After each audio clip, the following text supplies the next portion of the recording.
E a ideia, então, é bater um papo com o professor Rafael Júnior Soares hoje. O tema que ele vai tratar hoje é o Acordo de Não Persecução Penal, uma alteração recente aí que nós tivemos no nosso Código de Processo Penal. Eu encaminhei o artigo dele para vocês, né, dele, do Lucas Batini, do professor Luiz Borri também. Espero que vocês tenham feito a leitura aí do artigo. E ele vai falar um pouco, então, sobre algumas considerações referentes ao tema. Eu, de antemão, gostaria de agradecer a disponibilidade do professor Rafael, um grande advogado aqui da nossa cidade, foi presidente da nossa Comissão da Advocacia Criminal e fez um belíssimo trabalho à frente aí de grandes congressos que nós tivemos sobre direito criminal aqui na nossa cidade. É professor da PUC, né? A maioria de vocês já sabe, eu acredito que vocês todos conhecem. Agradecer de antemão, então, Rafael, a sua disponibilidade, a sua parceria aí sempre que eu entro em contato com você, sempre está disponível para me atender. E dizer que a palavra é sua, qualquer coisa que você precisar, eu estou à disposição. Já está até disponível para você compartilhar o seu material, se tiver algum material, algo do gênero. Tá ok? Obrigado mais uma vez e fique à vontade. Okay. Obrigado, Rômulo. Boa noite a todos. Primeiramente, eu agradeço o convite, né? O Rômulo me dirigiu gentilmente esse convite. Na verdade, é quase uma ordem para a gente participar aqui, né? Quando o Rômulo chama. Então, eu agradeço a sua pessoa e agradeço também o Odolfo, né? A gente bateu um papo aqui, ele conversou conosco, bateu um papo conosco aqui. É uma felicidade muito grande poder participar e poder falar um pouquinho a respeito de temas que a gente acaba estudando, né? Então, assim, na tua pessoa eu faço agradecimento e também a todo o IDCC. Existem alguns nomes aí que eu conheço, né? Foram meus alunos, outros nós nos conhecemos da OAB. Sejam todos bem-vindos. O curso do IDCC, vocês devem ter visto que é um baita curso, né? O Rômulo conseguiu reunir ali grandes professores, professores de fora, professores que vale a pena acompanhar, mas infelizmente, por força dessa pandemia, vocês tiveram que adiar um pouquinho essas aulas presenciais. Por enquanto, nós vamos tocando até que no segundo semestre, certamente tudo vai retomar e aqueles professores de todo o país vão vir para cá para dar aula para todos nós, ok? Bom, o tema que eu escolhi foi um tema de acordo de não persecução penal, porque vocês receberam um material, aquele material ele não está finalizado, tá? Ele tem alguns erros ali, digitação, alguns erros que ainda estão sendo revisados, e ele deve ser publicado no final do mês. Aí eu encaminho para o Rômulo também quando houver a publicação. Mas como eu fiz a escolha do acordo, e o Rômulo falou, bom, preciso do material, alguma coisa para eles se situarem, eu encaminhei para vocês de imediato, e aí até para facilitar eventual bate-papo, eventual discussão que nós vamos ter no dia de hoje. E eu digo, fique à vontade, né? Muitas vezes o pessoal que está acompanhando aqui pelo Zoom não abre a câmera, tem vergonha, fique à vontade, se quiser mandar pergunta via áudio, se quiser mandar pergunta aqui também pelo chat, não tem problema nenhum. E aí depois eu até vi alguns questionamentos ali, o Rafael falou, a gente conversa sobre isso no final, sem prejuízo daquilo que vier durante a minha explicação, ok? Então, surgindo qualquer ponto, façam ali a interrupção e nós debatemos na hora. Como o Rômulo disse, eu sou professor de Direito Penal na PUC, aqui de Londrina. Já faz 6 anos que eu dou aula lá. E nessa pesquisa, nós tivemos ali alguns desafios, são desafios tanto práticos, né, por força da advocacia, que eu também desempenho, e por força também da própria instituição. Aí o que eu fiz aqui? Eu preparei um material para vocês e eu vou compartilhar para facilitar o nosso acesso. Estão vendo aí, né? Sim. A partir daí, o que nós temos? Bom, esse é o acordo de não persecução, né? Então nós temos essa estrutura e eu começo falando com vocês a partir daquilo que está ali embaixo. Tudo é mais difícil para quem não aceita o negócio. O acusador público disposto a constranger e obter o acordo a qualquer preço utilizará a acusação formal como instrumento de pressão. solicitando altas penas e pleiteando o reconhecimento de figuras mais graves do delito, ainda que sem o menor fundamento. Essa frase aqui ela é muito importante porque ela é uma frase de um professor que foi formado na USP, hoje ele está no Instituto de Direito Público, em Brasília, e ele é assessor de um ministro, ele é assessor do ministro Gilmar Mendes. Ele provavelmente é a pessoa que mais conhece de justiça negocial no país. Tá? Quem não leu Vinícius Vasconcelos tem que ler, tem que pesquisar o que ele tem escrito, porque ele é a referência nesse assunto. O professor Walter Bittar da PUC, ele tem o livro mais antigo, que está em vias de sair também, mas hoje o livro mais atualizado, né, enquanto o livro do professor Bittar não vem, é o livro do Vinícius, que está publicado pela RT. E é muito interessante porque quando ele fala disso, vocês percebem que há uma modificação hoje da justiça. Né? Então, nós temos uma justiça hoje que não é mais aquela justiça de conflito. Eu percebi com vocês aí que existem alunos que são mais velhos e alunos mais novos. Né? Dá para perceber que existem alguns colegas de advocacia que estão aí conosco na lida dos fóruns e outras pessoas que acabaram de se formar. E para nós que somos um pouco mais antigos, eu, Rômulo, né, especialmente, nós percebemos uma justiça de transição. E essa justiça de transição, ela se encaixa exatamente nessa frase do Vinícius. Né? Então, para a gente poder contextualizar, vamos dar uma olhadinha nessa primeira parte e depois a gente entra efetivamente naquilo que é o acordo de não persecução penal. Todo mundo acompanhou que nós tivemos a promulgação da lei anticrime. Então, essa lei anticrime, ela foi promulgada e a partir dela, nós tivemos aqui, na minha conta, e vocês podem me corrigir se eu estiver errado, 17 modificações legislativas.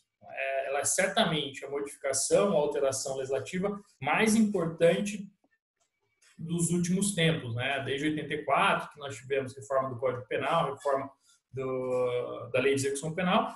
Essa, claramente, é uma das principais modificações trazidas pelo legislador. Aqui eu enumerei para vocês algumas leis que foram alteradas, que foram modificadas.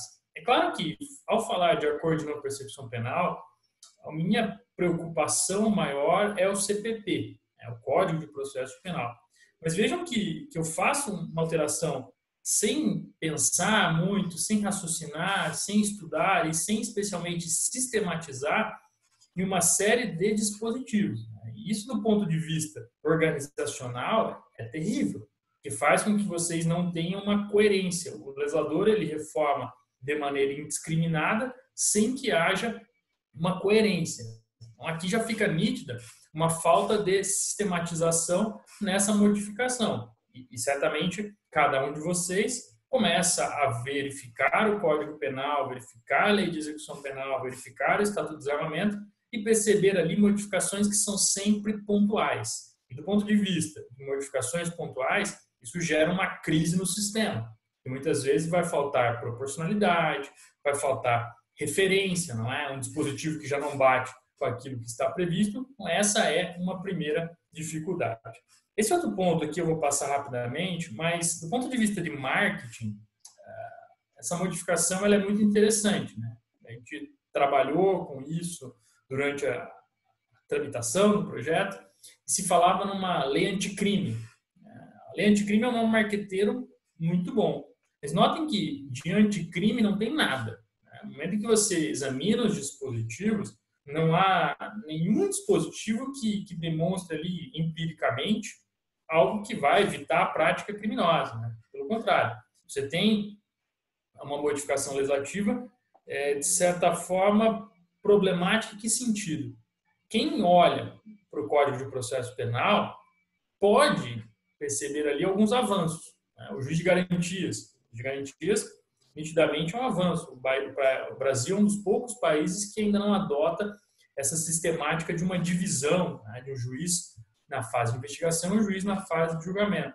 Da mesma forma, arquivamento do inquérito, cadeia de custódia. O CPP, me parece que houve ali sim um avanço em termos de dispositivos legais.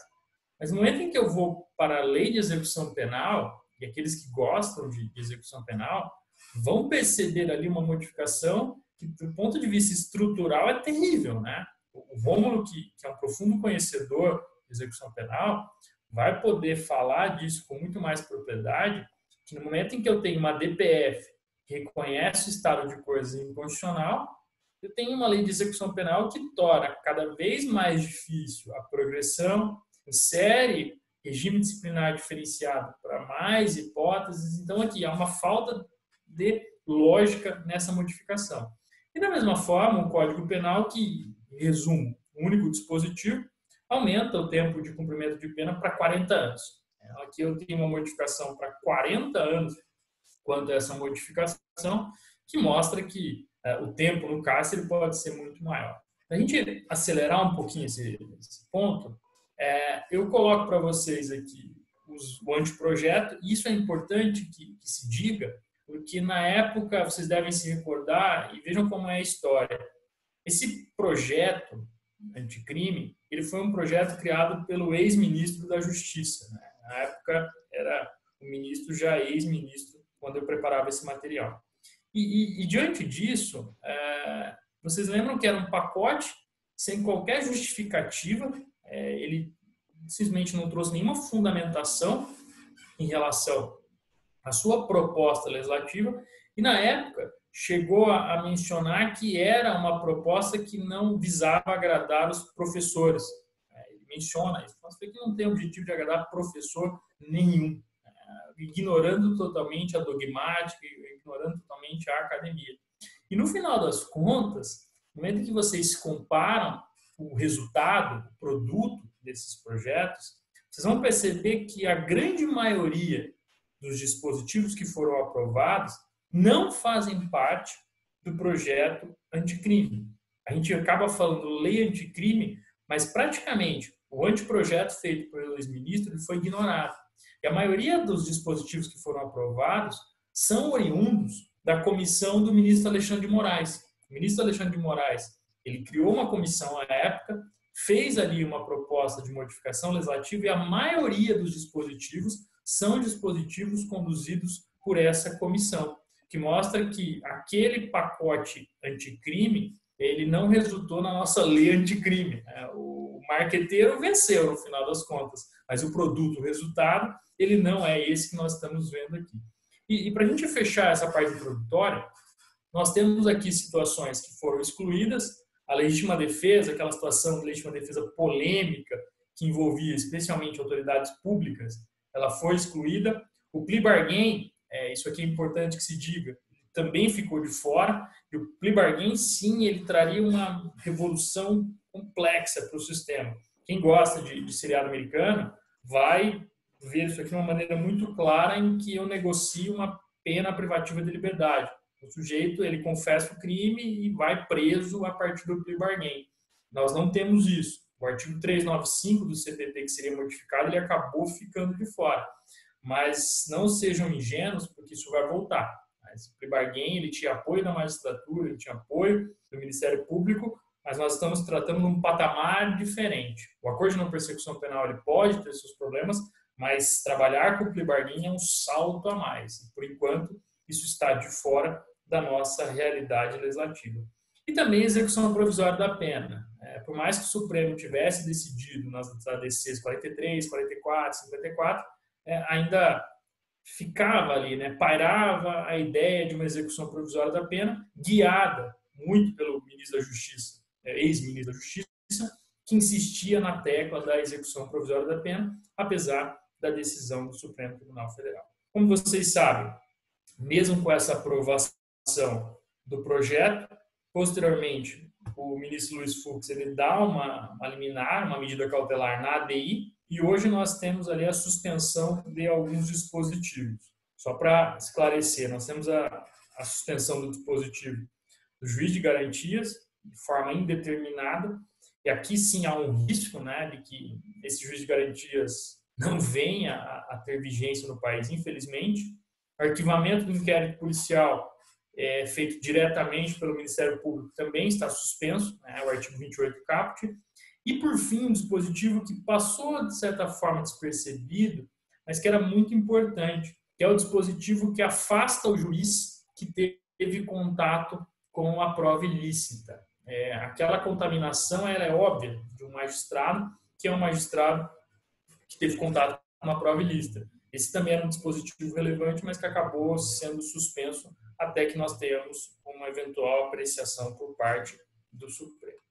Esse é o nosso contexto. Mas, a partir daí, o que nós vamos imaginar? Eu começo falando com vocês a respeito das pessoas mais velhas e das pessoas mais novas. Os mais novos já sentem isso de uma maneira muito mais evidente e já estão, de certa forma, acostumados. Nós, os mais antigos aqui, temos uma certa dificuldade.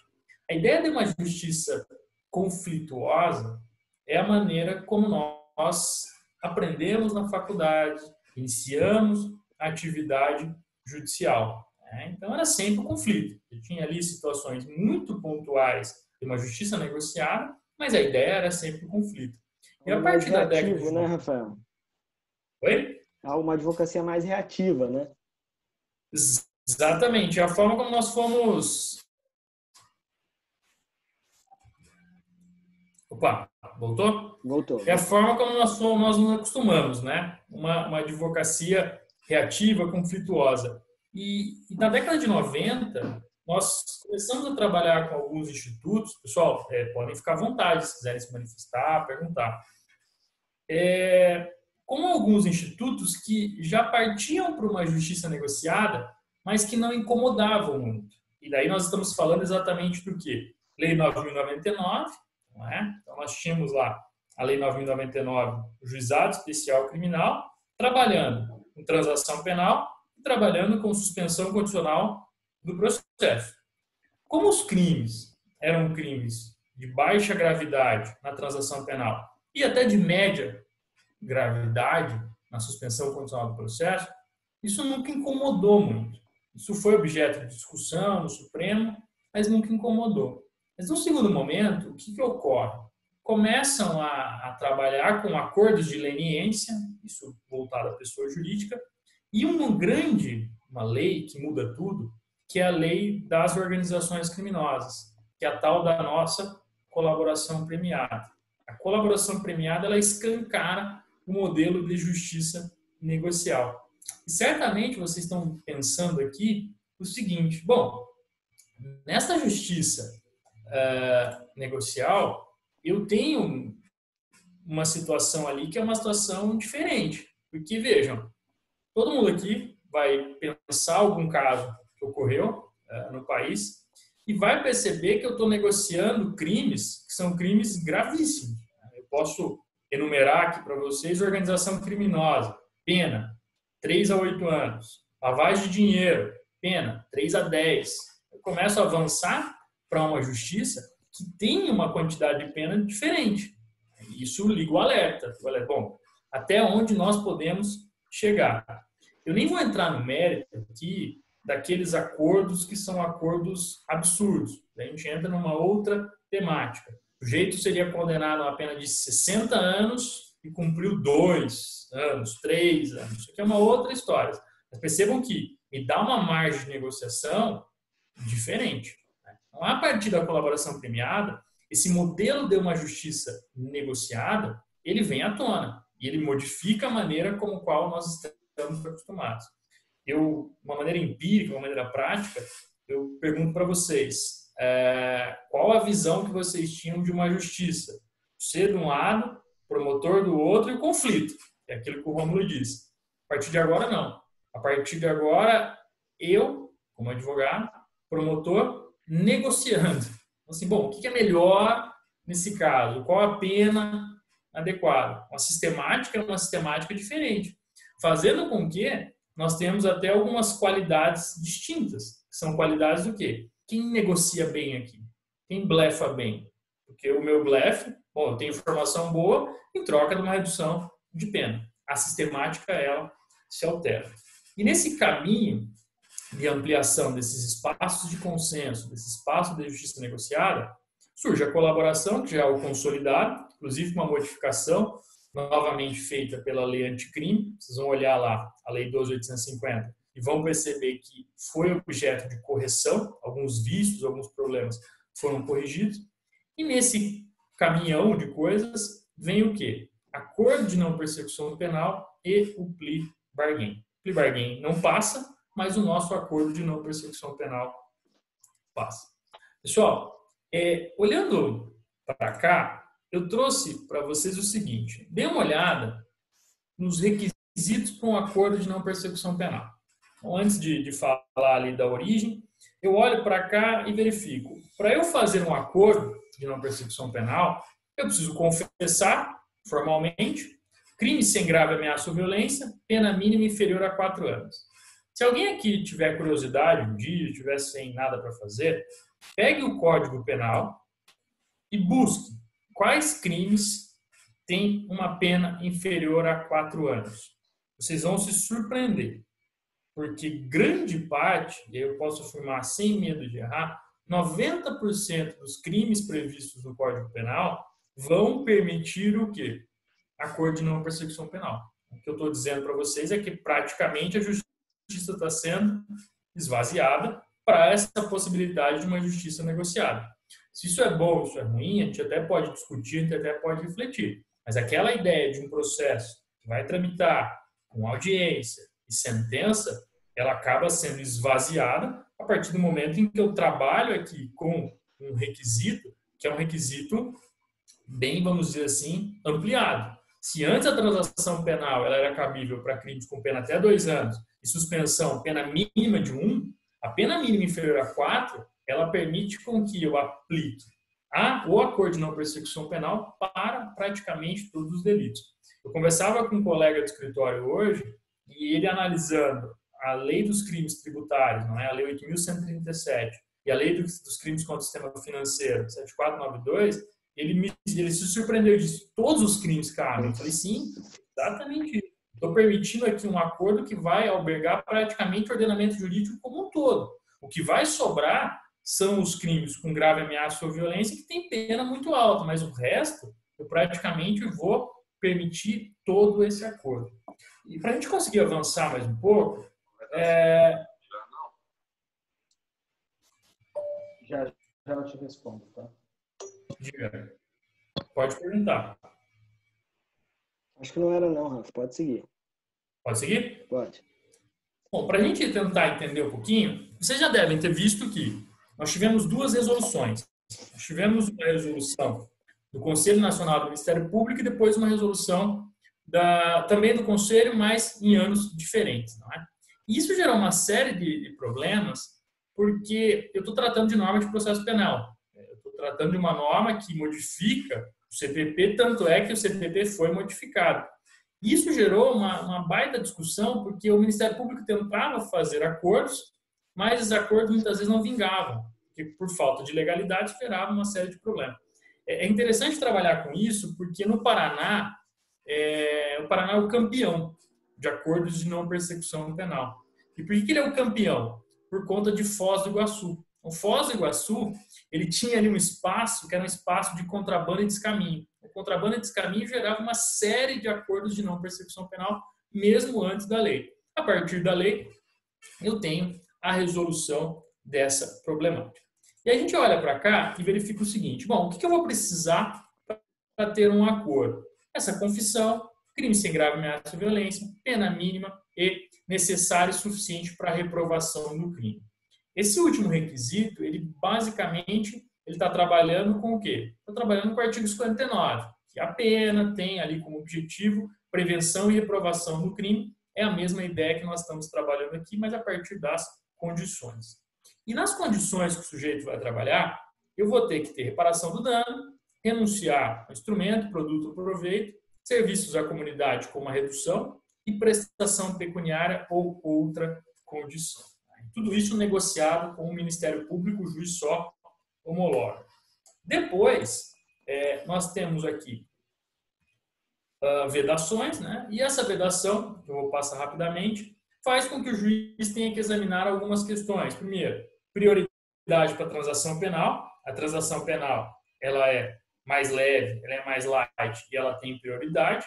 Tenho que verificar se um desses 3 benefícios já não foram objeto de aceitação nos últimos 5 anos. Aquela vedação da transação penal, ela também se aplica aqui. Novamente, nós temos essa impossibilidade de que se faça acordo em cima de acordo. E um ponto que eu chamo a atenção de vocês é esse aqui. Ser reincidente ou conduta habitual, reiterada e profissional. Vamos começar de trás para frente.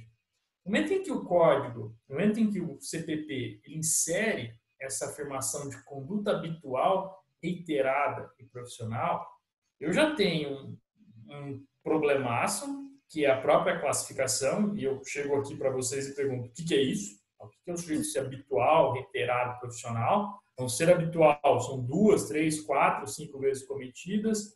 Profissional tem que ter algo formalizado, tem que ser algo de um nível, talvez, estrutural, diferenciado.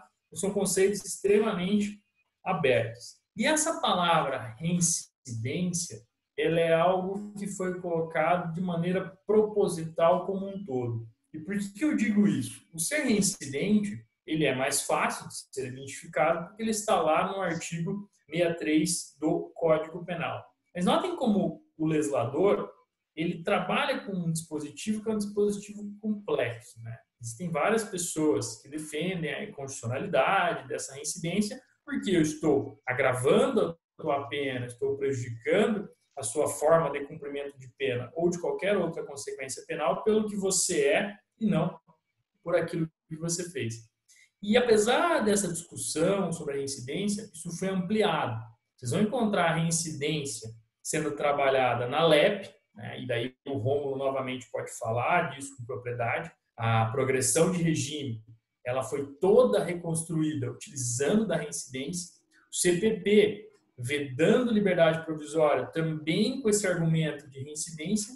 E vejam que curioso, a lei de armas, tratando da reincidência, não como agravante como está no Código Penal, mas como causa de aumento de pena. Então, você tem uma previsão lá específica agora de que a reincidência será uma causa de aumento de pena.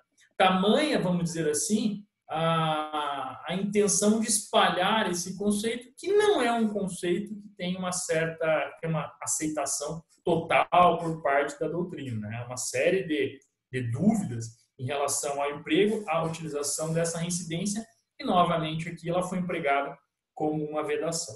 E por fim, algo que é interessante também, violência doméstica ou familiar. A violência doméstica ou familiar, ela acaba impedindo com que eu tenha esse tipo de acordo. E não poderia ser diferente até pela posição que o Supremo e o STJ têm dado, né? Vocês sabem que no âmbito de violência doméstica não cabe transação penal, não cabe suspensão condicional do processo, na linha do que está previsto lá no artigo 41. A Lei 9.099 ela não é aplicada. E seguindo esse raciocínio, eu também trabalho com essa proibição do acordo de não persecução penal. Certo? Então, aqui nós temos uma ideia de como vai funcionar toda essa estruturação. Mas, a partir daí, eu coloquei para vocês um roteiro. Como que funcionaria um acordo de não persecução penal? E por mais que a lei traga de uma maneira bem, vamos dizer assim, elaborada, ela está bem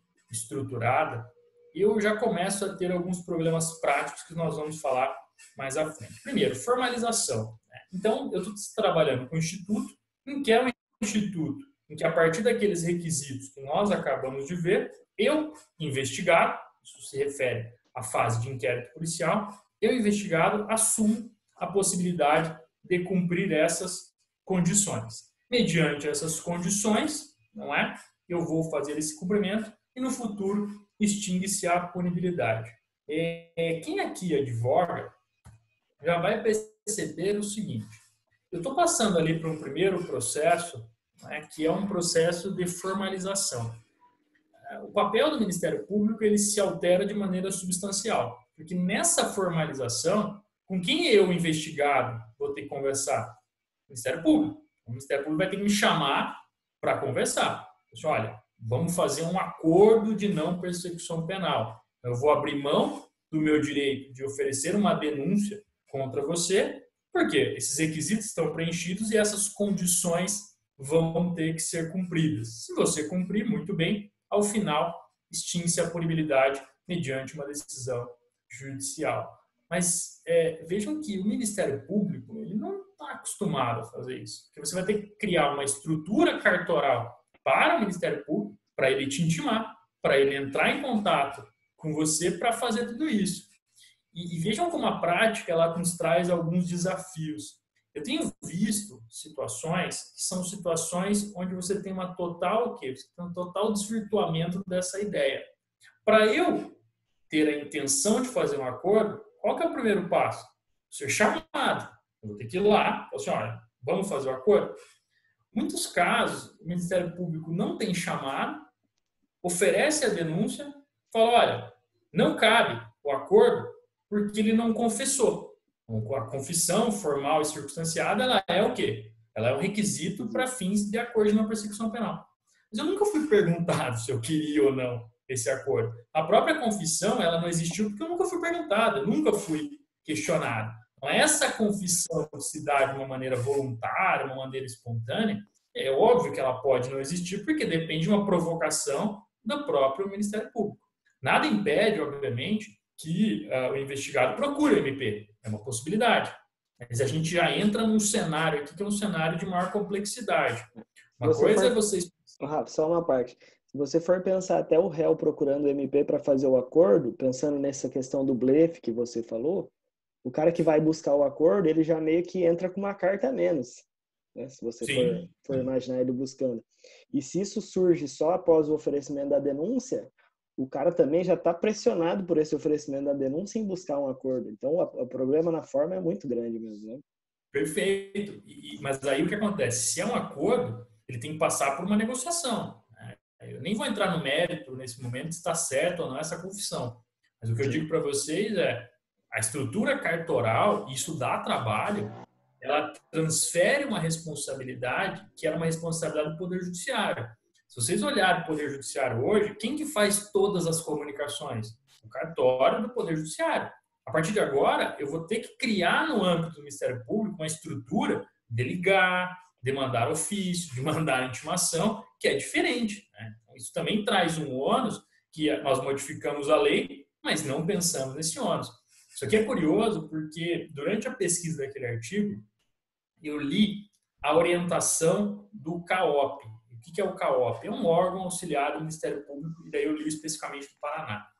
E a preocupação do Ministério Público é uma preocupação estrutural, porque eles estavam tentando dar um jeito de fazer uma comunicação via Poder Judiciário. Assim, nós não temos condições de fazer isso, então tem que criar algum mecanismo. Nem que seja na audiência de custódia para tentar fazer, ou nem que seja uma remessa para o Poder Judiciário tentar agilizar o processo, mas eles não queriam fazer, porque isso vai dar trabalho, isso vai exigir estrutura, isso vai exigir pessoal. Aqui nós temos essa dinâmica, que é uma dinâmica de que, em regra, quem tem que propor o acordo é quem? O MP. Até porque ele quem vai avaliar esses requisitos, mas parte dele, essa proposta, parte dele, esse encaminhamento. Ok?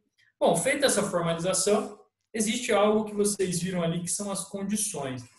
Esse é um problema também, porque essas condições elas vão ser transferidas exclusivamente para o MP.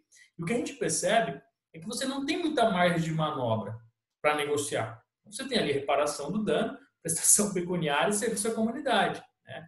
Eu me parece que é inconcebível você imaginar essas condições, e veja, isso não é pena, são condições, a natureza jurídica ela vai ser diferente, mas eu não consigo visualizar condições que acabam sendo mais gravosas que uma própria pena ao final. A lógica é a mesma. Uma transação penal em que eu estou negociando com o Estado. Então, Estado, você não vai ter o trabalho de me processar, você não vai ter o trabalho de ir na audiência, não vai ter o trabalho de ter uma sentença. Então, teria aqui uma noção de proporcionalidade de que as condições elas têm que necessariamente ser o quê? Mais leves do que eventual sentença. Para mim é nítido no momento de negociar e estar ali no balcão. Fala, bom, é um delito ali, é um delito de dano, cabe a coerção na persecução, mas você não pode colocar um serviço à comunidade que seja exagerado. Vou ter que negociar. E ao final, algo que é polêmico também, outra condição. E eu deixo uma carta aberta. Essa outra condição, ela deixa ali um caminho que foi o caminho da delação. E daí por que eu estou dizendo isso? Existe uma briga muito grande hoje na delação a respeito dos prêmios extralegais. Vocês devem se recordar, e aqui a gente começou a verificar umas coisas assim que eram assustadoras. Regime fechado, diferenciado, em casa, com tornozeleira. O sujeito era condenado a 20 anos, aí você inseria um monte de palavra, no final o que acontecia? Ele estava em casa. Era isso, era um regime fechado, diferenciado, tornozeleira. E aí você colocava qualquer coisa. E essa outra condição, ela é um caminho aberto para que você comece a inserir um monte de coisa que foge ali de um princípio de legalidade. A experiência dirá, não é? A nossa experiência por colaboração já foi ruim, tanto é que houve uma modificação, me parece hoje, que restringindo isso, a interpretação em que eu não posso mais ter prêmios extralegais, e agora a gente pode entrar numa discussão de condições, vamos dizer, não extralegais, mas condições que são absurdas, condições que são desarrazoadas nessa negociação do acordo de não persecução penal. Okay? Então, essa é uma primeira orientação que eu coloco para vocês. Logo mais, o que a gente identifica? Nós identificamos que o juiz vai homologar, né? O juiz ele vai fazer uma homologação, ele pode homologar e dar início ao cumprimento das condições, como ele pode rejeitar também, para que a partir dessa rejeição eu tenha ali uma adequação da proposta. Vamos imaginar que o juiz não concorda com aquela condição que foi inserida. Ele devolve para que o Ministério Público faça a correção. Pessoal, cuidado. O juiz não pode corrigir. E por que o juiz não pode corrigir? Porque nós estamos trabalhando com um sistema acusatório. Ele não pode avançar, ele não pode se imiscuir naquela condição. Ele devolve dizendo, olha, eu não posso homologar isso porque isso é contra a lei. E o Ministério Público precisa fazer a correção.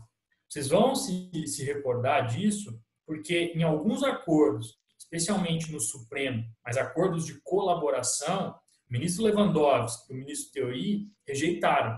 Chegou uma hora que eles perceberam que existiam ali situações que eram inusitadas, situações que eram absurdas, e a partir dali houve uma recusa na homologação para que houvesse o ajuste. Mas o Poder Judiciário ele não pode avançar fazendo a correção. Caso ele cumpra extinção da punibilidade, aí perfeito. E caso nós tenhamos ali o descumprimento, esse processo ele volta, esse processo ele será objeto de denúncia pelo Ministério Público. Legal? Eu vou avançar mais um pouquinho para a gente trabalhar com as problemáticas. E um dos pontos aqui, que depois eu até queria ouvir vocês, se vocês refletiram e pensaram sobre isso, porque existe um nó hoje na discussão, que é essa tal da confissão. E por que essa confissão incomoda? Porque eu pergunto para vocês o seguinte, para que serve essa confissão? No momento em que o réu vai lá, ele tem que confessar, dizer, fiz o crime, pratiquei o crime, para que serve? Ela não tem o menor sentido de existir, a não ser que ela sirva como uma carta na manga. Então, assim, bom, se você descumprir ao final, eu tenho essa confissão contra a tua pessoa. Porque, no final das contas, e a experiência mostra isso também, no momento em que você tem transação penal e suspensão condicional do processo, e eu já me deparei muitas vezes com isso, e daí não é argumento doutrinário, é um argumento jurídico, é um argumento empírico mesmo da prática, mas que você não pode trabalhar. O sujeito é inocente, ele está sendo processado, mas ele prefere fazer o quê? A transação penal. Você fala, olha, eu prefiro pagar uma multa, eu prefiro pagar uma cesta básica, eu prefiro cumprir o serviço à comunidade, porque eu não quero passar pelo processo. Da mesma forma, a suspensão condicional do processo, o sujeito ele prefere, fala, eu não quero responder o processo, porque sempre tem um risco. Até tem uma causa aí de não confiabilidade no sistema jurisdicional, né? Em alguns casos. Também. E outra coisa, o sujeito, às vezes, ele tem uma vida de empresário, fala, preciso resolver isso aí. Né? Não tem problema pagar, eu pago tanto, mas eu não quero ter o desgaste, né? Eu não posso ter um processo criminal tramitando, porque isso vai me inviabilizar empréstimo, isso vai inviabilizar contratação, enfim. Existem N argumentos que ele não quer enfrentar o processo. E o acordo de não persecução penal, ele não é diferente. Né? E, ao mesmo tempo, o Estado está economizando. a figura do Estado é importante aqui, porque o Estado também está ganhando. O promotor não vai na audiência, o promotor não vai denunciar, o juiz não vai receber. Você tem uma economia brutal. E aí é óbvio que é um critério utilitário.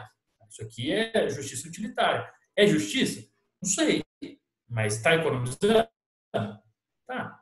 Beleza? Isso a gente também tem que jogar às claras.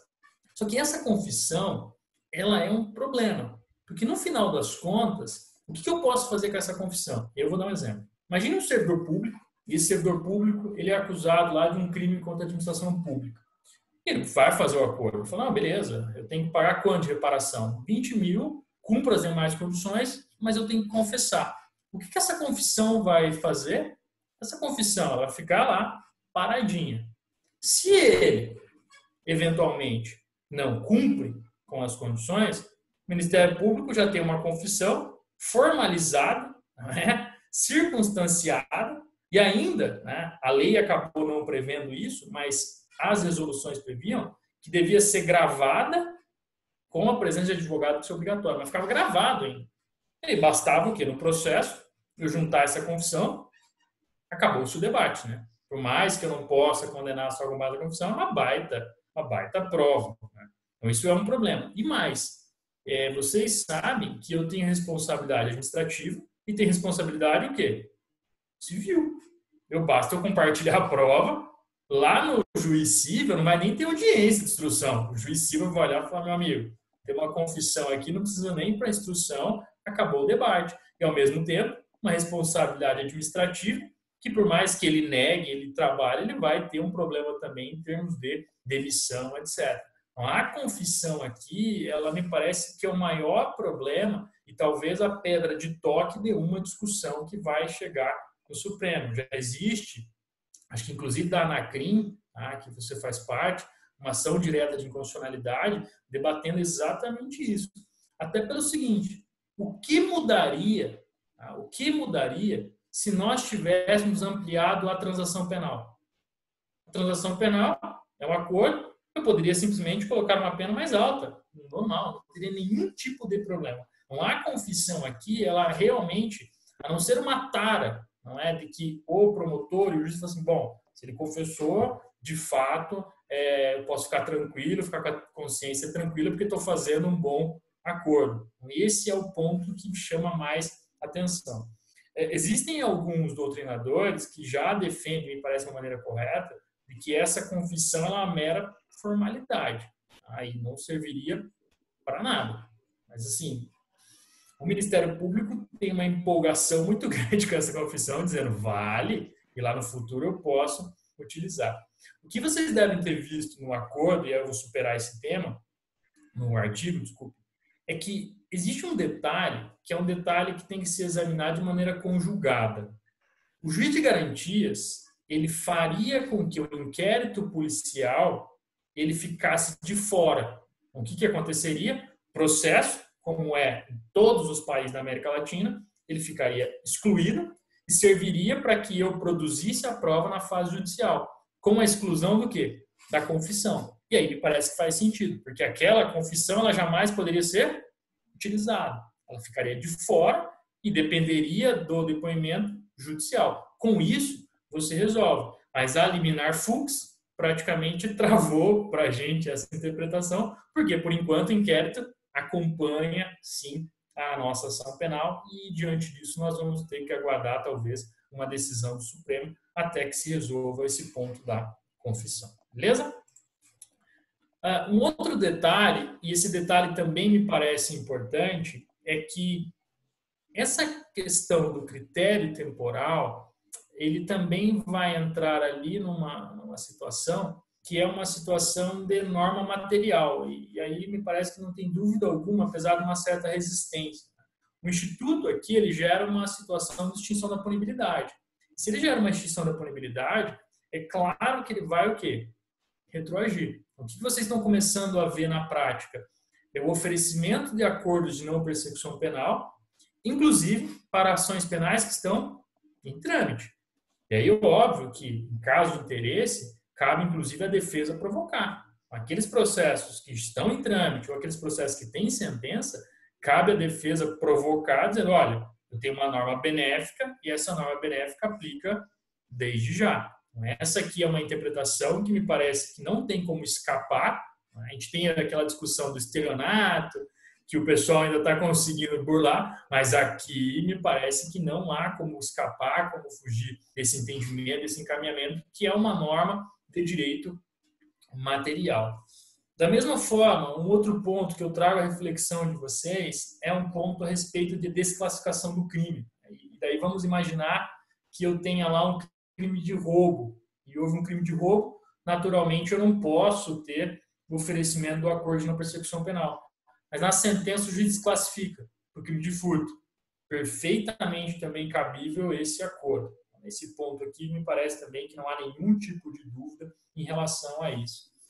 Outras questões que eu abordei lá no texto com vocês foram questões envolvendo o crime hediondo, né? E esse caso aqui é curioso, porque na nossa resolução, se vocês olharem as resoluções, e o caminho acho que é acertado, vocês podem até concordar ou discordar disso, não cabia, além de violência doméstica ou familiar, não cabia o acordo para os crimes hediondos. O crime hediondo ele ficava de fora, até uma avaliação já de uma norma administrativa, mas ainda não cabe.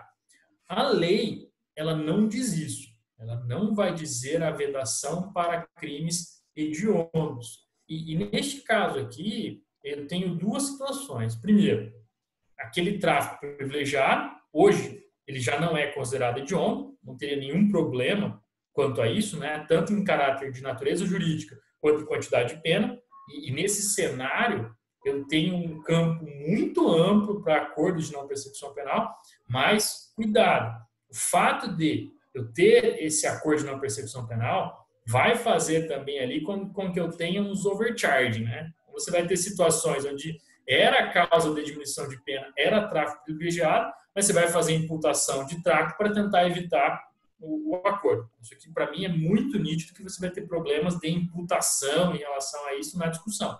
E nada impede que uma desclassificação, uma mudança na sentença, eu tenha o acordo. A gente volta àquela temática de que é possível na sentença que eu tenha esse acordo. Mas existem outros crimes também. Eu menciono, inclusive, no trabalho, e no trabalho ali, foi um trabalho feito com o professor Luiz e com o Lucas também, que é meu colega, a respeito do crime de favorecimento à prostituição. É um crime que tem uma pena exata de 4 anos. É um crime hediondo em que cabe também essa possibilidade. Nós temos ali hoje um furto também, que é um furto com determinado, um furto de caixa eletrônico, é um crime hediondo que também tem essa possibilidade. E nessa linha de raciocínio, não me parece também adequado que você tenha uma vedação do acordo simplesmente por ser hediondo. Acho que a casuística ela é, vamos dizer assim, mais ampla.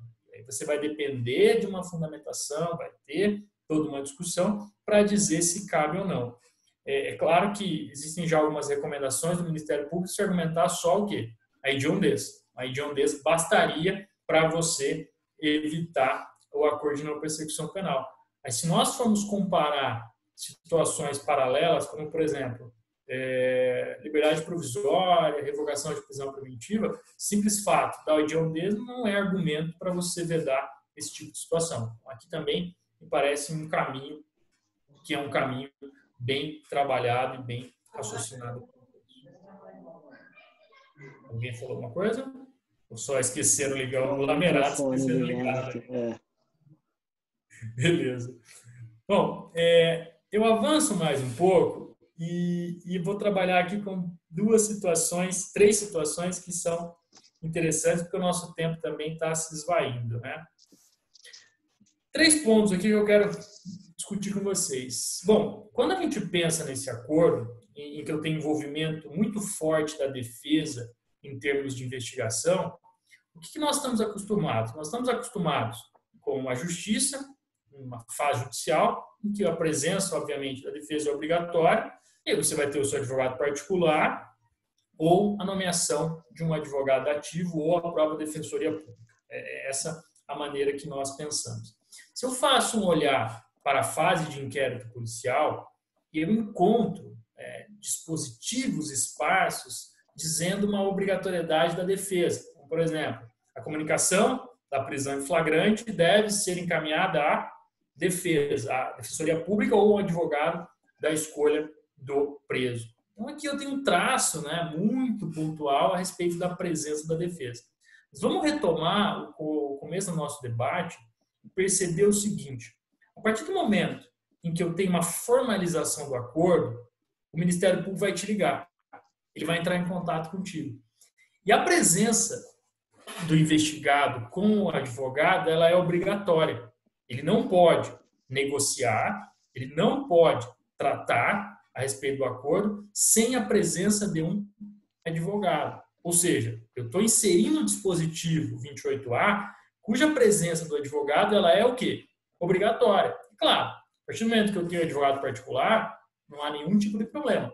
Mas vamos imaginar que nós tenhamos aqui situações de pessoas com uma baixa capacidade econômica. Ela vai depender ou de uma defensoria pública ou então de um advogado nativo. Isso mostra que vai haver uma reestruturação para eu disponibilizar essas pessoas. Esses advogados, eles vão ter que ter uma disponibilidade de acompanhar o Ministério Público para negociar o acordo, para formalizar o acordo.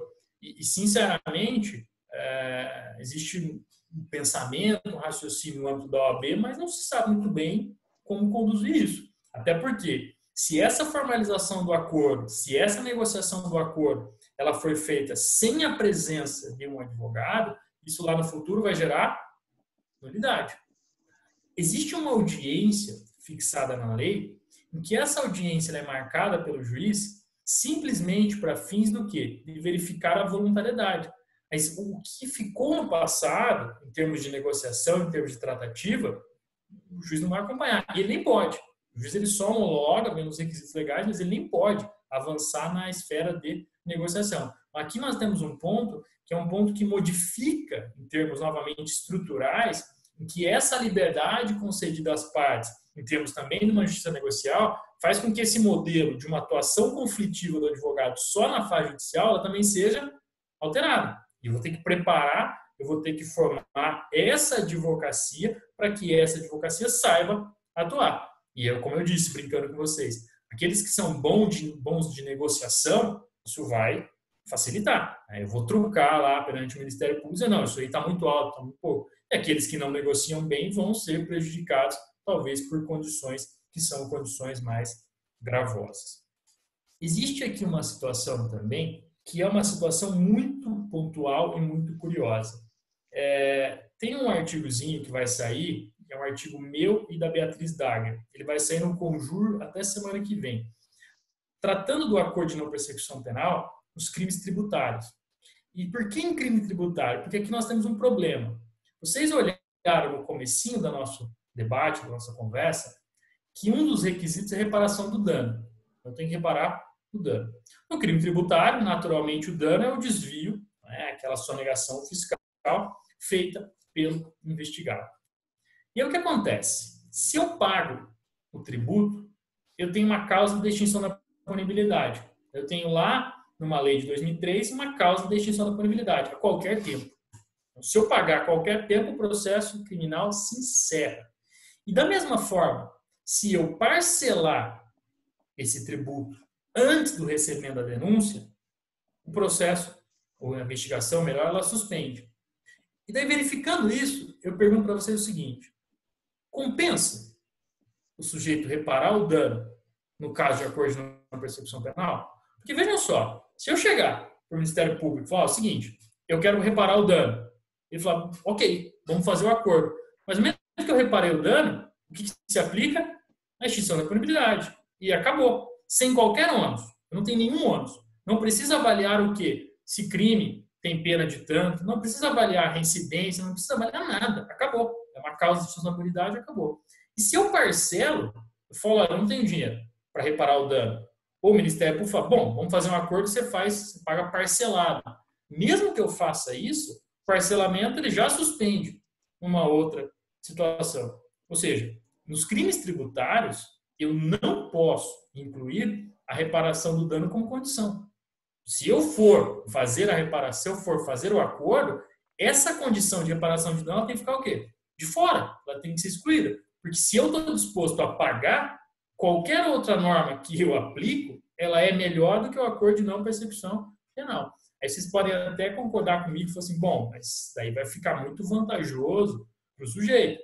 Talvez o que eu possa fazer é pesar um pouco mais nas outras condições. Inclusive, nós discutimos que eu tenho até uma condição que é uma condição que é aberta. Então, ali talvez seja o caminho para eu tentar corrigir isso, ainda que nós possamos questionar isso. Só que a reparação do dano, ela não tem sentido porque a norma de reparação ela é mais prejudicial do que os outros dispositivos que estão colocados na lei. Eu até concordo com vocês o seguinte, talvez seja uma política criminal equivocada do Estado. Né? Um tipo de criminalidade em que qualquer coisa que eu pague, eu extingo. E se eu faço um furto e devolvo o bem, não extingue a minha punibilidade. Eu tenho uma política criminal equivocada. Mas se a política criminal existe, não faz sentido que eu tenha também outras situações colocadas na lei. Daí eu acho que está se encerrando aqui. Eu vou falar para vocês rapidamente quanto à questão da discussão, né, do acordo. Isso também acho que é algo muito interessante. Por muito tempo, nós debatemos a seguinte questão. Eu aceito uma transação penal, o Ministério Público me oferece uma transação penal, eu aceito, porque é aquele momento, e depois eu discuto. Porque, vejam, para eu aceitar uma transação penal, tem que ter, no mínimo, indício de autoria e materialidade. Você tem que ter uma investigação, que é uma investigação que chegou a um resultado. Nós tínhamos um problema aqui, Romulo, você vai se recordar, acho que o Lamerato também, eu digo isso porque eu conheço eles têm mais ou menos a minha idade, que no passado nós tínhamos oferecimento de transações penais que não se investigava nada. Eu chegava a oferecer o acordo direto. Hoje o promotor que está lá não trabalha dessa maneira.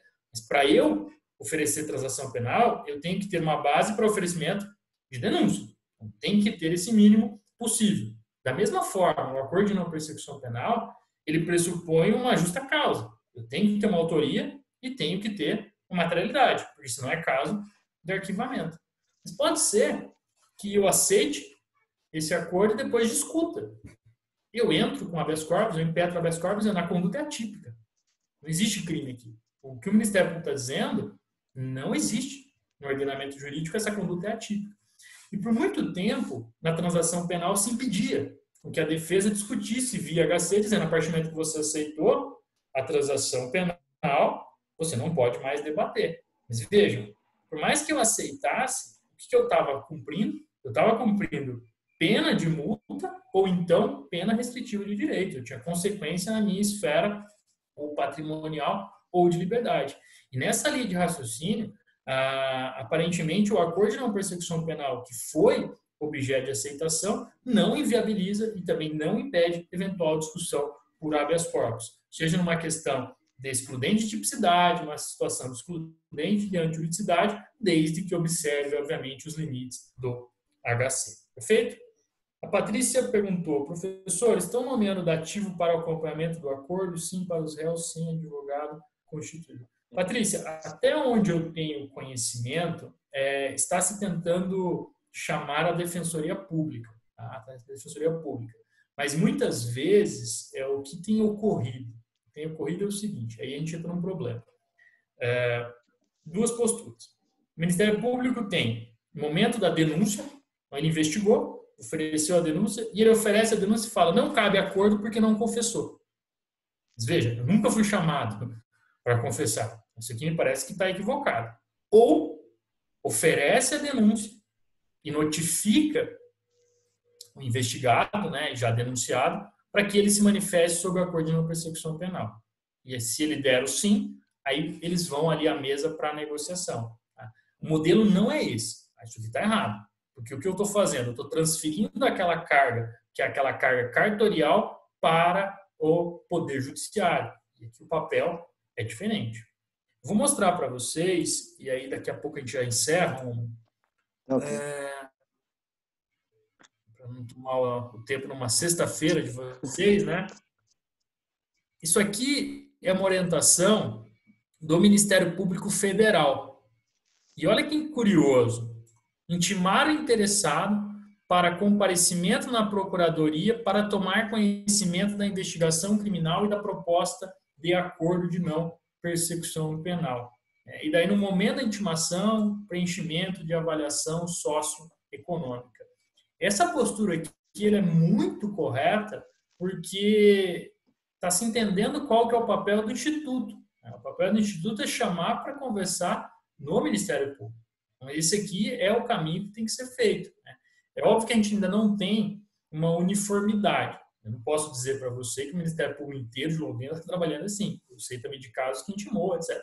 Mas a ideia é essa. A ideia é que vai haver realmente, vamos dizer assim, desafogamento do Poder Judiciário na fase preliminar, em que as partes vão ter uma maior liberdade para discutir, para debater. Porque se no final das contas eu for trabalhar só com o Poder Judiciário, eu estou desvirtuando a própria proposta legislativa, que é dar uma maior liberdade para esses sujeitos.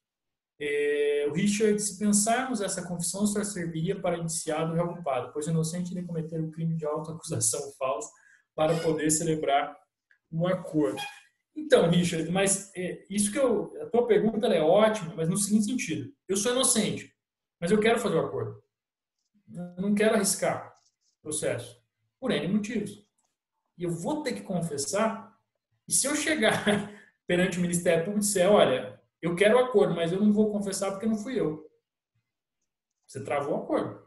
Diante da lei, você travou o acordo.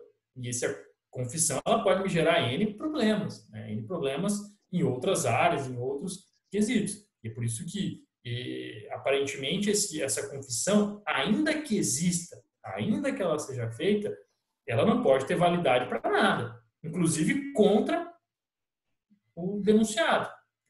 A gente tem ali algumas posições, vocês vão encontrar isso rapidamente, tanto o Ministério Público de São Paulo quanto o Grupo Nacional de Procuradores de Justiça, eles já fecharam a questão dizendo que a confissão pode ser sim utilizada. Isso está fechado a questão para o Ministério Público. Confessou, acabou. Por quê? Porque é uma confissão feita perante o Ministério Público, feita perante a presença do advogado e, se der ainda, gravada em áudio e vídeo. É por isso que eu falo assim, bom, não confessa se você quiser fazer o acordo. Só que isso gera um problema, e daí naquele livro do Vinícius vão achar uma série de questões, que é o problema no seguinte sentido. O que eu vou fazer, isso já acontece no juizado, o que eu vou fazer como promotor para aqueles que não aceitam o acordo comigo? Eu vou vir babando. Ou você faz o acordo, que é melhor para todo mundo, ou se não fizer, eu vou vir babando. Você tem um problema aqui, que são aqueles problemas de imputações mais gravosas, o próprio overcharging que eles falam, né, capitulações jurídicas mais gravosas para forçar um acordo. Não preciso nem entrar no mérito aqui de que 90% dos processos nos Estados Unidos são processos que se resolvem mediante plea bargain. Isso é um absurdo. Lá você tem N problemas, N questões que hoje estão sendo reveladas como justiça criminal. Certo? Pessoal, isso aqui eram algumas menções que eu tinha, algumas orientações que eu tinha. Eu vou disponibilizar esse material. Ele tem um pouco mais de coisa que vocês podem dar uma olhada. Se alguém tiver alguma pergunta aí, fique à Rafael, vontade. Eu fiquei acompanhando o chat aqui, aí eu vou mediar até tentar ser rápido, porque você tem aula daqui a pouco. Estou tranquilo no horário, só para encerrar mesmo a observação da beleza. Primeiro, o Richard fez essa pergunta aí para todo mundo, mas no privado ele me mandou um questionamento que eu até já tinha anotado. Você que é conselheiro da OAB, se tem algum posicionamento da OAB quanto à organização para advocacia dativa, como é feito para os dativos aqui também, para nomear esses advogados para os acordos, já que a Defensoria Pública não tem estrutura para atender, e isso provavelmente vai acabar na mão da... Então, bom, a tua pergunta é ótima pelo seguinte, como nós ficamos no período de transição, isso acabou, existe uma preocupação do OAB já nesse sentido, mas isso ainda não foi alvo de uma consolidação.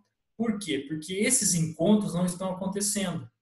O que está acontecendo é que está tudo fechado, o próprio Ministério Público, o próprio Poder Judiciário, e com isso você teve uma suspensão do debate. a coisa ela vai ser feita, ela vai ser construída a partir do momento que nós retornarmos os trabalhos. E certamente você vai ter um desafio ali em termos de nomeações, inclusive com a sugestão de talvez se criar uma outra lista, né? Nós temos a lista lá da agência de custódia, do ativo, e talvez ter que se criar uma outra lista para fazer os acordos de não persecução penal. Porque realmente você vai criar ali uma dinâmica diferente.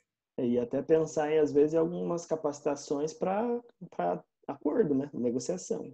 Sim, exato. E eu, sinceramente, eu não me considero capacitado para negociar. Que a dinâmica é diferente.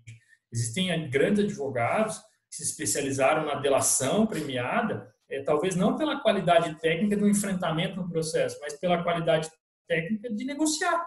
Isso também é um papel importante nessa nova realidade. Porque o que eu vou fazer? Eu vou assim, olha, eu tenho uma informação boa, mas eu só vou te dar se você me der um bom, né? Você tem toda a construção do blefe. O acordo de não persecução penal, ele não abrange dessa maneira, mas também tem. Né? E eu tenho que fazer alguns cálculos ali, dizendo, essa condição compensa ou não compensa? Porque, no final das contas, isso é curioso, no momento em que a gente fala do acordo de não persecução penal, a gente fica muito preocupado e fala, poxa, é ótimo para o réu, mas é ótimo para o Estado também. Sim. O promotor não vai oferecer denúncia, não vai ter audiência, então ele também ganha com isso. E é esse modelo que é o modelo que todo mundo está cedendo. Não adianta só o investigado ceder, porque se o Estado está cedendo também, ele tem que perder um pouco nessa negociação. Ok? Sim. Uma outra pergunta aqui enviada foi a respeito da natureza da norma, né? Você já falou, alguns consideram de norma híbrida, outros a questão para a questão temporal, né? Híbrida ou de natureza material. Eu acredito que como a finalidade vai ser a extinção da punibilidade, mesmo que seja híbrida, prevalece a ordem material. E aí ele pergunta a respeito do trânsito em julgado. Se você acompanhou a leitura a respeito disso. Sim, nós temos a seguinte situação. O que tem prevalecido? A norma tem natureza mista, ela vai ter aspecto processo, obviamente, de direito material, e com isso ela vai retroagir. Beleza? Aqueles casos que estão tramitando, ela vai ser aplicada, independentemente de estar primeira instância, segunda instância, STJ ou STF. Então, você vai ter que abrir ali o processo, parar o processo e oferecer o acordo, porque, como tem causa de extinção da punibilidade, é direito material. Aqui não há muito problema quanto a isso. A grande questão que se coloca é, eu posso aplicar para os processos que já têm trânsito em julgado? E aí eu acho que é mais complicado.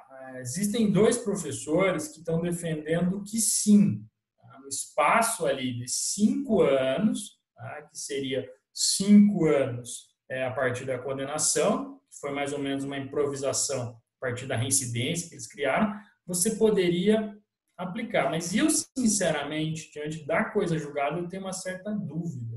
Eu tenho uma certa dúvida se você poderia ou não aplicar esse acordo. Confesso que eu não teria uma resposta fechada em relação a isso. Eu estaria inclinado a dizer que não. Eu até já resolveu a ação processual, aquele procedimento, não faria sentido você reabrir a discussão, por força da imutabilidade.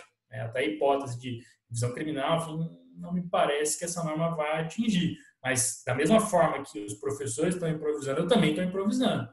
Se a gente for levar em consideração uma norma benéfica, tem que ser aplicada a qualquer momento. Sim. Mas essa situação, uma coisa julgada, me incomoda. Estou inclinado a dizer que não. Eu vejo o maior problema nessa perspectiva, até porque você pegar o nome do Instituto, um acordo de não persecução penal, e a persecução penal já foi, é estranho, né? Você pensar em uma possibilidade. E aí a forma de instrumentalizar isso, o juiz de execução ter que intimar o Ministério Público para oferecer ou para, né, pensar nessa perspectiva. Se a própria persecução penal está esgotada, não tem mais como evitar, assim, é um caminho, né? Mas se a gente for olhar friamente a ideia de norma benéfica aplica, eu vou ter que aplicar qualquer coisa, né? Se for fazer uma análise lógica... aqui, eu tenho uma certa dificuldade em aceitar depois. Sim, se for fazer uma análise lógica, cabe, mas fora isso é difícil mesmo. Uma outra dúvida que o Pedro me encaminhou aqui também A respeito você falou do crime do artigo 218B, do favorecimento à prostituição, e, salvo engano, ele tem uma pena mínima de 4, né? Mesmo sendo tratado como crime hediondo. E aí a dúvida dele foi sobre a possibilidade de se aplicar o acordo. Sem problema, né? Sem problema. Eu tenho a impressão que se o legislador quisesse, né, ele quisesse trabalhar com essa restrição, ele teria colocado. O simples fato de ser hediondo não é impeditivo do acordo de não persecução penal. Mas aí você tem a seguinte questão. Todo ato feito pelo Ministério Público, ele tem que ser motivado. Naqueles casos que o Ministério Público não oferece o acordo de não persecução penal, ele vai ter que motivar, ele vai ter que explicar os motivos pelos quais não é suficiente para fins de reprovação e prevenção do crime. É óbvio que em termos de hediondez é mais fácil ele conseguir fundamentar, mas ele vai ter que explicar. É a mesma ideia da suspensão condicional do processo. Ele tem que explicar o porquê da recusa. Isso gera aquela discussão se é direito subjetivo ou não. É um direito subjetivo, não é direito subjetivo. Parece que você tem, desde que atende os requisitos, esse direito, mas o Ministério Público ele tem que explicar, ele tem que fundamentar o porquê da não aplicação naquele caso. Eu acho que a dúvida dele vai mais na perspectiva da pena, né? Porque o acordo seria para pena mínima inferior a 4, né? E ele tem uma pena de 4. Mas aí eu acho que o 4... Mas imagine que é tentado. Sim, foi a resposta que eu entendi. Exatamente, que seria possível. As causas de diminuição de pena e as causas de aumento, elas vão interferir também nisso. Basta que a gente olhe o crime de tráfico privilegiado, ainda que fosse, por exemplo, hediondo. Você teria ali para baixo de 5 anos, inicialmente não cabe, mas para baixo cabe. Então, essa causa de diminuição, ela vai afetar essa possibilidade de oferecimento. Perfeito. Acho que é isso, né? Até porque eu acho que ele fez o apontamento pelo artigo, que daí no artigo você não menciona se é tentado, né? Então, acho que o questionamento... Mas está perfeito. Foi isso mesmo. Você teria que levar em consideração ali uma forma tentada, para fins de cabimento. Eu não sei se alguém tem mais alguma pergunta para fazer ou para mandar, mas eu, até vendo o Instituto e pensando, né, isso como um alargamento da transação penal, da suspensão condicional do processo, Rafael, queria ouvir sua opinião. Toda vez que eu vou falar de transação, de suspensão, eu lembro de um texto que eu li da Maria Lúcia Caram, em que ela fala sobre a criminalização do pobre aqui, né? E aí por isso que eu vejo importante o trabalho da OAB nesse sentido, o trabalho da Anacrim também, que eu faço parte, em tentar instrumentalizar isso, porque, mais uma vez, essa parcela da população pode sofrer, né? Por desconhecimento, às vezes, do Instituto e também por falta de oportunidade, né? Como que você enxerga isso? Eu acho o seguinte, Romulo, essa ideia de acordo de não persecução, ela vai ser um grande desafio para você tentar equilibrar essa balança. Porque, de fato, e eu concordo com você, essa modificação de uma atuação defensiva no inquérito, na investigação, ela é necessária a tempos. Nós sabemos que, se você trabalhasse com uma defesa efetiva desde uma prisão em flagrante, desde o inquérito, isso teria uma repercussão substancial na fase judicial. Por mais que eu tenha o artigo 155, que fala elementos informativos e tal, a gente sabe que, no final das contas, o inquérito ele tem ali uma utilidade enorme na fase judicial. E com isso, essa norma, ela reforça uma necessidade de atuação do advogado desde a etapa preliminar. A questão ela é mais estrutural. Como que nós vamos estruturar isso? Será que, e aí eu coloco para vocês também, será que as universidades têm capacidade de absorver esse papel por meio dos núcleos? Será que dá para fazer isso com a atuação de universidades? Será que a OAB ela vai ter que criar ali uma estrutura específica para atender? E a resposta que eu coloco para vocês é que sim. Você vai ter que ter um papel diferenciado nesse tipo de negociação, sob pena de se tornar um contrato de adesão. Sim. Eu vou estar lá e é assim, mas aí não serve para nada, né? Porque a adesão aí você vai ter na condição de acordo com o critério do Ministério Público. Tem um artigo do doutorando Rodrigo Rios, o Vitor, em que ele fala dessa transferência de responsabilidade do Poder Judiciário para quem? Para o Ministério Público. Porque quem que aplica a pena? O juiz, obviamente. Só que nesse caso aqui, essas condições, ainda que não tenham uma característica de pena, elas se equivalem. E se eu estou deixando quase que num contrato de adesão, o Ministério Público vai escolher. E aí basta que o sujeito assine ali, se você não tiver esse equilíbrio de forças. Até pelo seguinte, imagine para explicar para uma pessoa mais simples, pessoa analfabeta, o que é o acordo de não persecução penal? Difícil, difícil. As consequências, a responsabilidade, não vai, é vantajoso, não vai ter condenação, né? É Sim. melhor. E nessa perspectiva é melhor. Mas existe um ônus. E esse ônus é um ônus, inclusive com a confissão. Naquela perspectiva, o processo judicial depois acabou. A gente não vai ter nenhum tipo de discussão nesse processo criminal no futuro. Sim. Eu acho que aqui, pensando até no aspecto ético e moral, esse daqui o Ministério Público teria que se esvair de um conteúdo ético gigantesco, né? Eu até vejo nos Estados Unidos, quando você fala de overcharging, ou então a não apresentação pelo Ministério Público de provas que inocentam o réu, aqui no Brasil, e lá você tem um julgamento, uma decisão paradigmática que fala especificamente disso, né? Que se o Ministério Público fizer um acordo sem apresentar essa prova, esse acordo ele é nulo.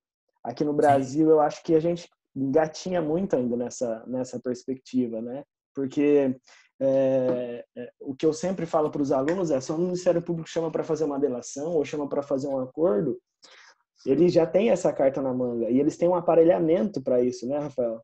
Que o advogado não tem, o pequeno advogado ele não tem mesmo, né? O cara que tem uma banca de escritório, que tem vários advogados que se verticalizam no estudo daquilo, tudo bem, mas o cara que não tem é difícil. E aí até eu venho pensando, refletindo nisso, e até já aproveito aqui para fazer o convite.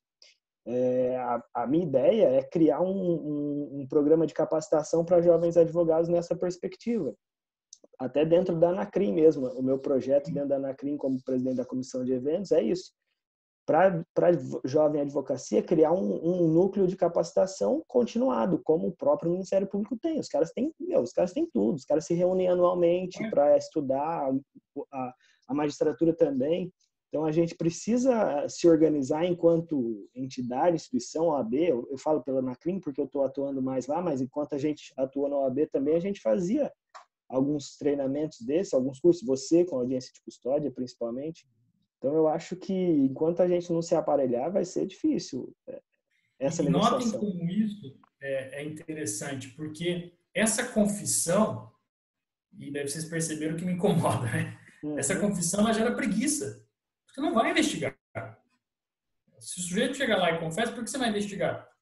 Você chama para o acordo como primeiro ato. Só, tem alguma coisa aqui, vamos chamar para confissão, porque se ele confessar, não precisa investigar, né? Você também leva a essa problemática e o juiz, nesse papel de homologação, ele fica naquele dilema, porque ele não pode entrar no mérito, ele não pode avaliar o mérito, mas, ao mesmo tempo, ele não pode homologar acordos que são abusivos. E aí? Você vai falar, bom, não tem nada aqui para homologar? Você sempre fica naquele desafio de uma ideia de negócio jurídico, de que as partes são livres, mas numa exigência que eu tenho que confessar, eu não sou livre. É óbvio que eu não sou livre. Se você não confessar, vamos para o processo. E aí você arrisca, né? Sim, sim. Não, eu acho que tem uma carga ética muito gigantesca por trás desses acordos, né? E um problema que eu vejo também é que nós não somos inimigos do Ministério Público, em que pese isso pareça, né? Mas a gente acaba saindo de uma posição que é antagônica no processo, mas que tem um juiz que, pensando num sistema acusatório, faria uma relativização disso para uma questão, uma posição antagônica sem um acompanhamento mais detido, né? Porque o juiz só vai homologar depois, ele não vai acompanhar as tratativas. Então, acho muito complicado. Mas eu acho que o caminho seria uma capacitação nossa nesse sentido. Perfeito. Só você tocar o projeto aqui, a gente vai atrás. Não, fechou. Você já é linha de frente aqui. Tem algumas outras considerações aqui, só para a gente também já ir encerrando, Rafael. O Lamerato perguntou aqui como ficaria a condição do indivíduo que faz o acordo sabendo-se inocente para cobertar uma verdadeira autoria do fato delituoso. E o Odovias fala que a respeito da natureza jurídica, né, se é um direito subjetivo do investigado ou uma faculdade do Ministério Público. Bom, a primeira pergunta do Lamerato Bom, Lamerato, aquilo que a gente falou a respeito da confissão. Você obriga a confissão. E se você obriga a confissão, você acaba finalizando aquele processo. Não tem muito o que você fazer, até porque, a partir do momento que eu confessei, o que a lei diz é que essa confissão ela tem que ser voluntária, espontânea, e o juiz faz uma audiência para confirmar essa voluntariedade. Eu acho muito difícil você conseguir ignorar um acordo que foi homologado numa situação em que o juiz ainda faz uma audiência para dizer, bom, é isso mesmo, está ciente das consequências? Porque deve ser ter a presença judicial. Eu acho que a ideia seria excluir essa confissão. Essa confissão ela não é necessária. O maior erro está aqui. Mas uma vez que essa confissão tenha sido gravada na formalização e tenha sido objeto de uma audiência e tenha sido homologada, não tem muito o que você fazer. A não ser que lá no futuro, desculpa, que não é verdade, mas você vai ter meios para impugnar a própria acordo de não persecução penal, entende? Mas uma vez formalizado ali, acho que resolveu a questão, certo? E ainda se for descoberta a verdadeira autoria, o cara vai responder pelo crime também, né? Isso também meio que tirou no pé. Daí já era, vai os dois. Vai os dois pro vinagre, não tem o que fazer. E a respeito da natureza jurídica, eu acho que vai no mesmo sentido da transação e da suspensão, né, Rafael?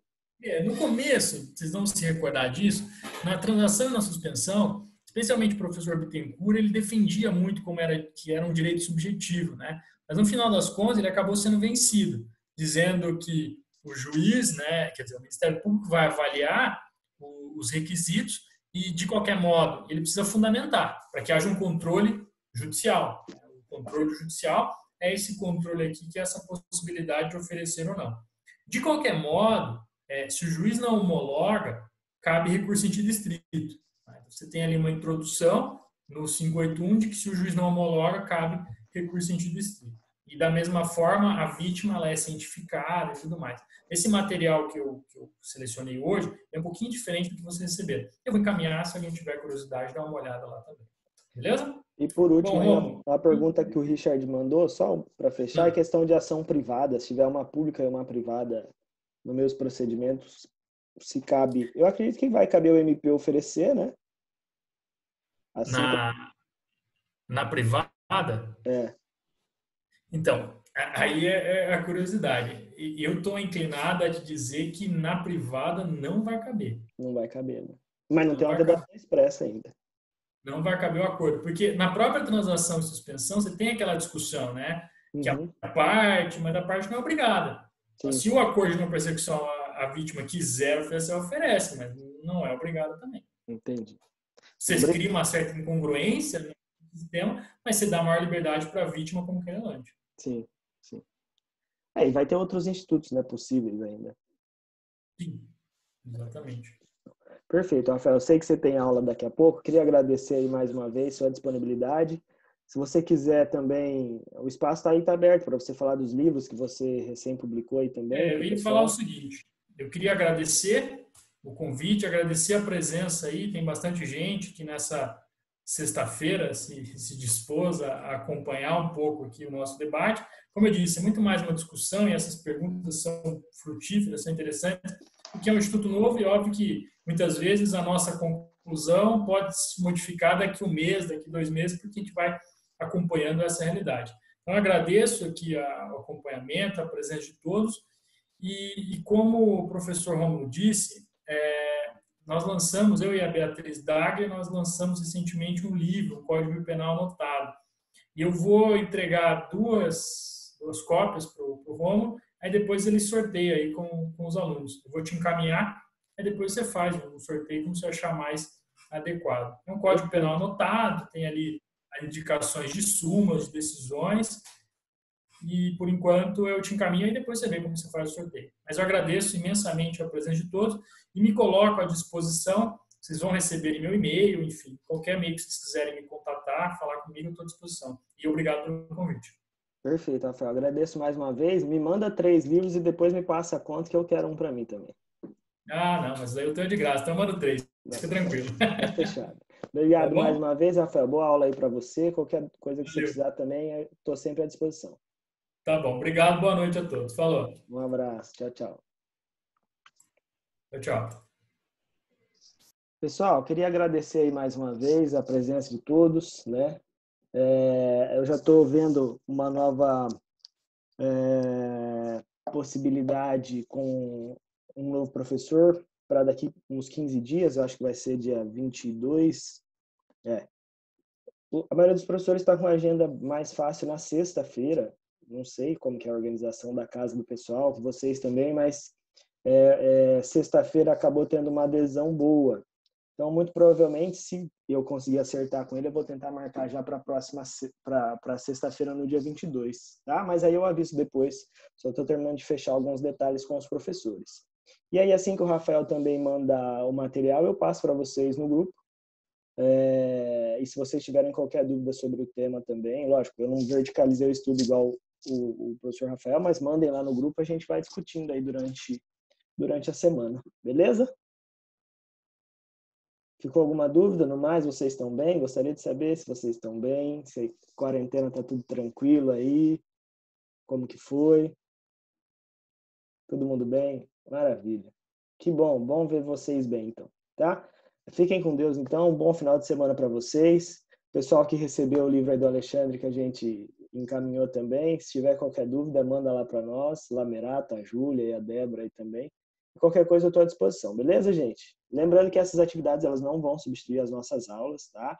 E estou torcendo para que isso acabe logo para a gente poder nos encontrar aí. Fechou? Um abraço, gente. Fiquem com Deus aí. Bom final de semana, hein? Um abraço.